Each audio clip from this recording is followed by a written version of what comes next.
আমার জান ওরে আমার জান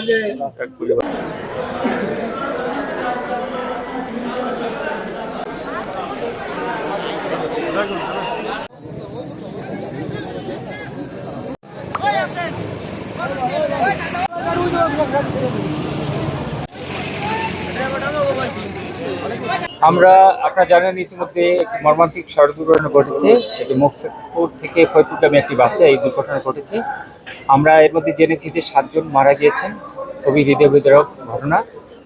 এবং যেটি আপনারা বললেন বাসটি অতিরিক্ত গতিতে চলছিল। অত্যন্ত দুঃখজনক যে একটা খুব মারাত্মক রোড ট্রাফিক অ্যাক্সিডেন্ট, বাস দুর্ঘটনা ঘটেছে। এবং এই বাস দুর্ঘটনার মধ্যে বাই দিস টাইম আমাদের হাসপাতালে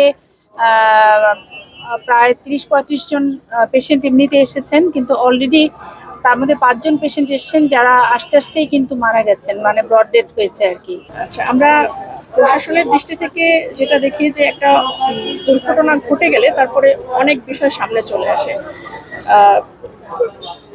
এখন আমাদের যারা যাত্রী তারাও কিন্তু চালককে সাবধান করতে পারে। যখন চালক খুব বেশি জোরে গাড়ি চালায়, সে যখন তার স্পিড লিমিট ক্রস করে গাড়ি চালায় বা হলো কোনো দুর্ঘটনাপ্রবণ এলাকায় যখন হাই স্পিডে ওভারটেকিং করতে যায়, তখন এটা চালকের যেমন দোষ, আর চালকের সাথে যাত্রী যারা থাকে তাদেরও একটা সচেতনতার বিষয় আছে। আমাদের